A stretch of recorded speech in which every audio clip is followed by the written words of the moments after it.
right now on SAU Weekly, making their voices heard. We want our democracy. Thousands gather in Davenport for a No Kings rally, plus being the difference. How you can take part in one of SAU's biggest volunteer events. And in sports, homecoming win. We bring you highlights of SAU football's big win against Graceland, plus hitting the mats. The expectation always is to win. We preview another season of SAU wrestling ahead of their first match this weekend.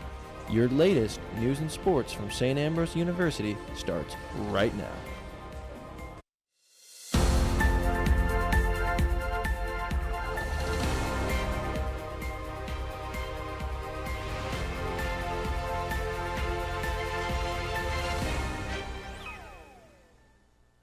Welcome to this edition of SAU Weekly, your source for the latest news and sports from St. Ambrose University. I'm Dominic Neely. And I'm Sydney Horseman. Last weekend, more than 4,000 people gathered at Vanderveer Botanical Park for a No Kings rally, filling the area with signs, chants, and a sense of togetherness. No Kings! No Kings! It's all part of a nationwide effort bringing attention to President Donald Trump's administration. No Kings, a growing movement opposing corruption and authoritarian policies, has become personal for many, including one of SAU's own alumni. It's an awesome turnout to see all the support, all the people that believe the same as I believe. We want our democracy. If you see my sign, bowing to kings has never been in our DNA. And here we are again, trying to get away from another wannabe king. That's why I'm here. We have a lot of freedom, a lot of rights, and our freedom and our rights and the Constitution are all being trampled on right now and taken away. We need to come out like this and show that we don't support this at all. For participants in the No Kings rally, it's more than a demonstration, but a call to action. In cities from coast to coast, it's being called one of the largest single-day demonstrations in our country's history. The Health and Human Services Career and Networking Fair occurred on Thursday. Hosted by the Academic and Career Planning Center, it was an opportunity for the health science majors to network with current employers. The fair featured opportunities for students in biology, chemistry, exercise science, nursing, and psychology, among many others. Employers were featured from across the Quad Cities and surrounding areas, offering students information about fieldwork, internships, and job opportunities. I came to the career fair today because it was actually a requirement for one of our classes, but as I was walking around, I actually learned a lot about great organizations, and the main takeaway was that there's so many opportunities for occupational therapy, and so I just got to see a wide variety of populations and all the things like that. Right now, we're looking at just finishing out the year and then starting our clinical placements, and so this just gave me a good baseline of maybe what I'm walking into at some of those clinical placements. Yeah, just really excited to get out into the field of occupational therapy. If you were unable to attend the fair, be sure to contact the Academic and Career Planning Center for more information on the businesses and organizations in attendance. In Christ the King Chapel, a new mural now looks over campus, sparking both advocacy and conversation. St. Ambrose's pro-life organization, Bees for Life, put up 118 hearts in the window of the chapel to represent the 118 lives lost to abortion every hour. They aim to spread one message: every life is precious and worth protecting. Because St. Ambrose University is a Catholic institution, and a value that the Catholic Church holds very dear is that life is sacred and a gift from God from conception to natural death. We think that it's really important that students on campus are aware of this sanctity of life, and we want to promote that message. Bees for Life has their next program this Sunday. You can follow Bees for Life on Instagram at beesforlife_SAU for more information about their upcoming programs. The Rogalski Center Food Court has added some more variety to your meal choices. Boba tea is now available for students looking for something new and refreshing. Menu options include boba tea, milk tea, and smoothies. All items can be purchased with BuzzBucks or personal payment methods. Yeah, I think boba is a new approach to get students excited about coming to the Rogo food court. We obviously lost a lot of traction last year when the wall came up, that a lot of people that would hang around the food court are no longer doing that, no longer watching the football games that are on the TV as their food's being made. So this creates a platform for kids to be able to come into the food court, really connect with a person again, sit there and order the boba. It's also a Sodexo corporate-wide push that's going on right now, is a lot of boba machines are rolling out at different properties, especially in the Iowa region. The hope eventually is that it's going to become just as energetic as a Stinger to get, let's go get boba, friends in a dorm want to go socialize a little bit, and we're working on revamping the area out here as well to make it a hangout spot for boba tea enthusiasts. Boba tea is available 7 days a week in the Rogalski Center food court. To see specific hours, visit saudining.sodexomyway.com. Coming up next on SAU Weekly, Being the Difference. How you can get involved in one of the biggest volunteering events of the year. We'll be right back. Tune in to KALA and hear something different. Programming that celebrates the diversity of our listeners. We're advocates for the arts, showcasing your favorite music from around the world.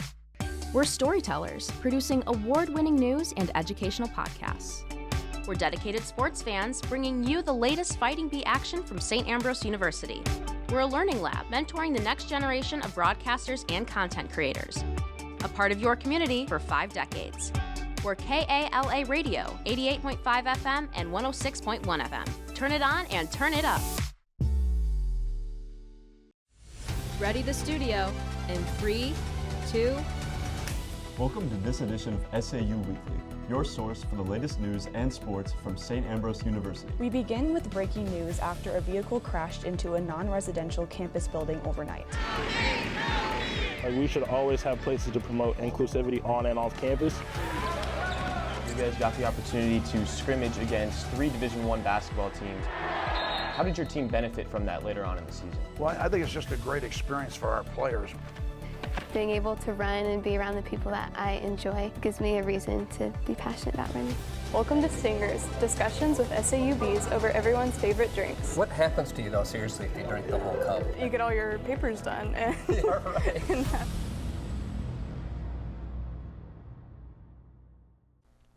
Starting next week, SAU students will be buzzing all around the Davenport community in an annual day of service. In this week's What's the Buzz, SAU Weekly's Ross Willard sits down with organizer Jack Day for more information on how to get involved in Be the Difference Day.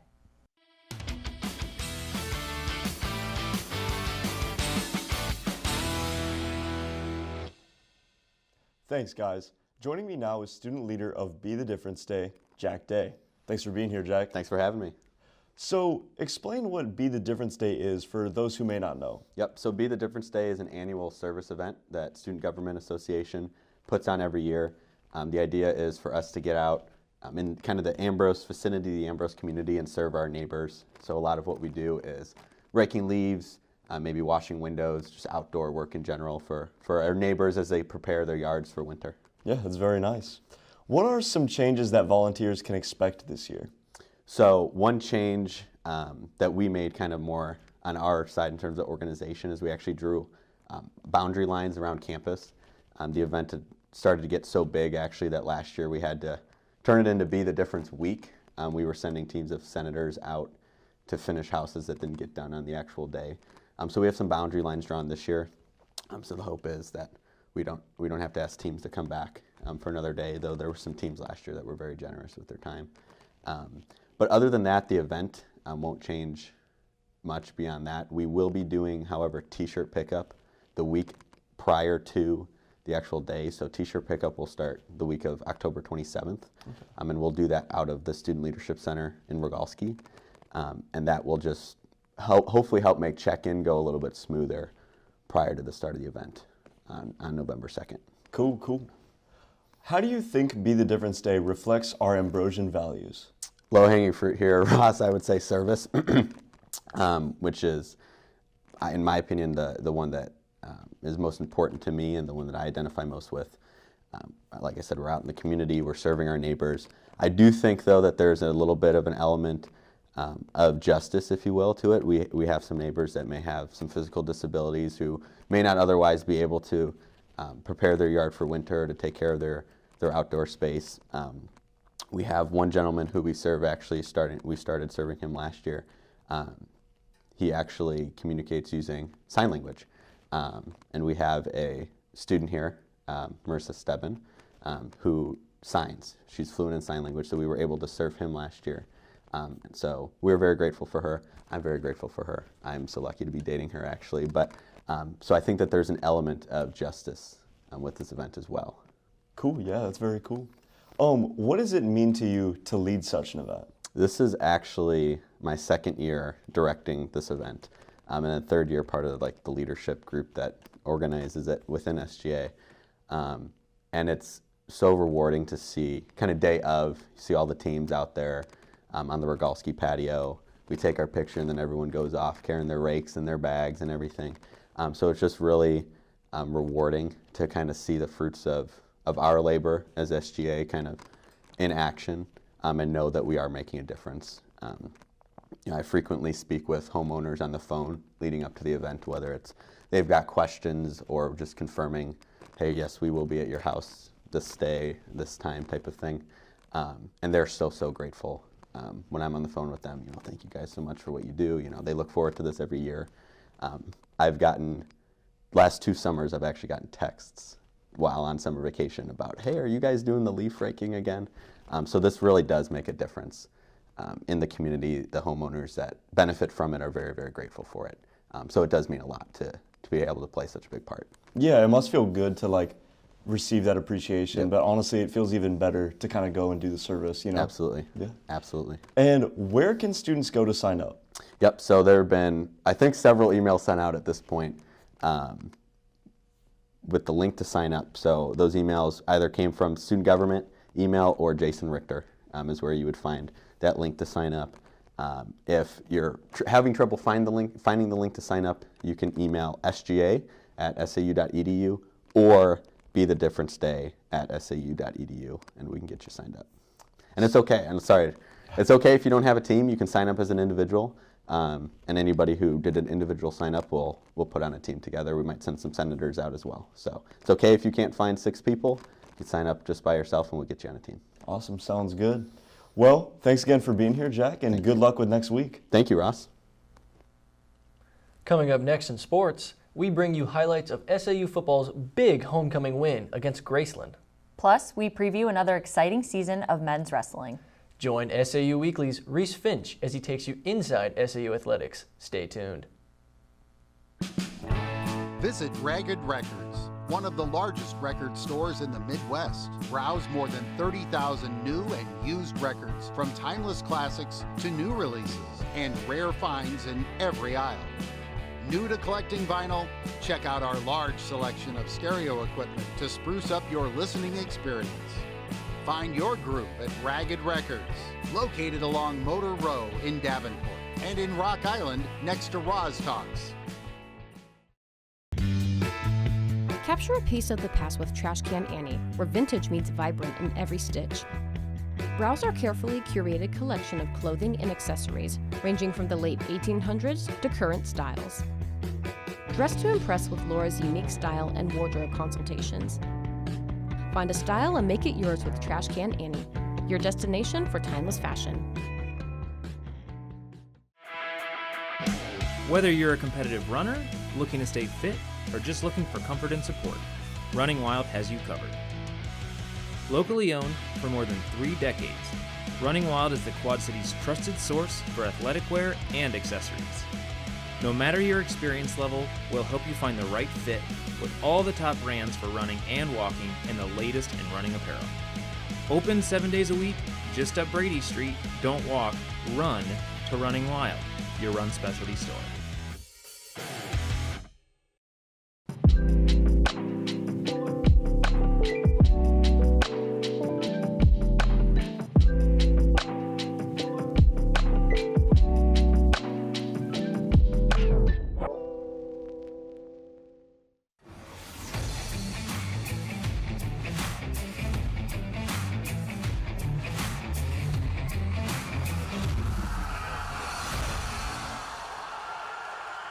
Fighting Bees looked to get back in the win column as the SAU football team took on the Graceland Yellow Jackets for homecoming weekend.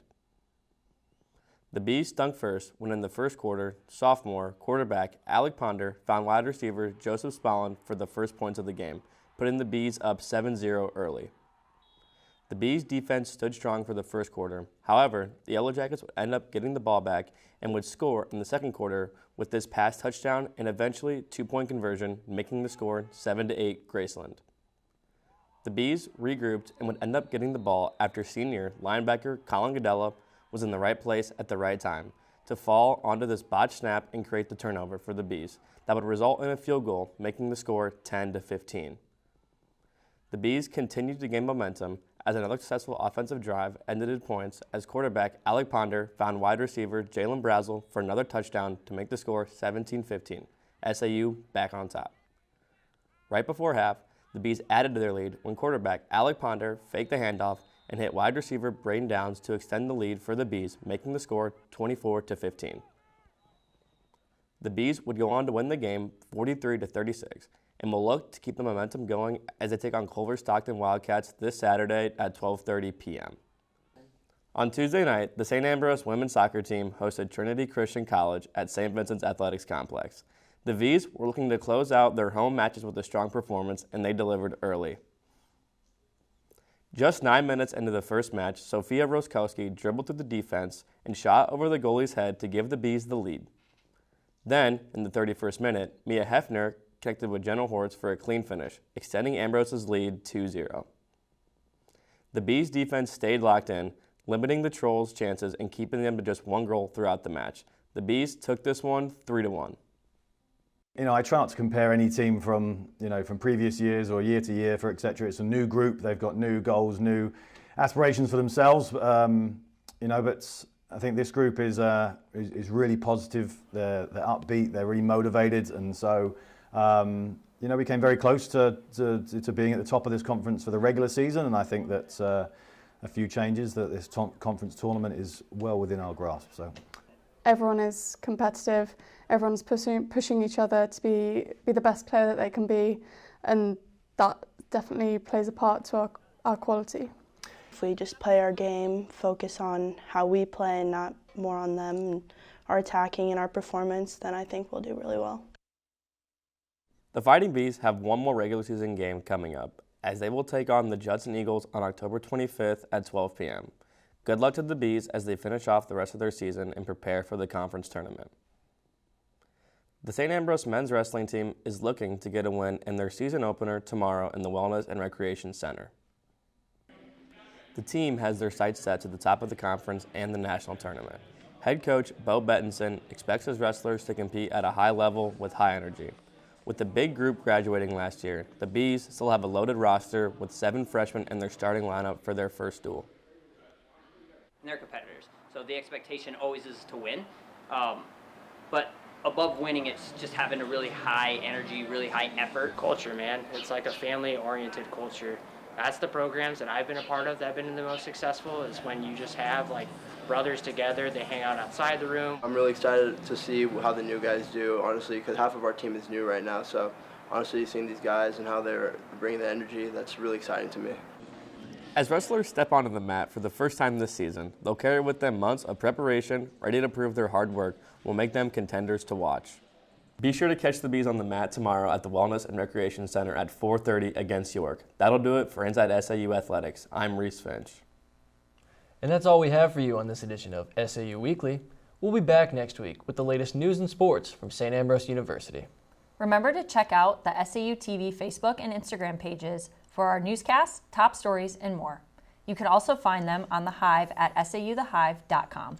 We'll leave you with these sights and sounds from homecoming weekend. Thanks for watching.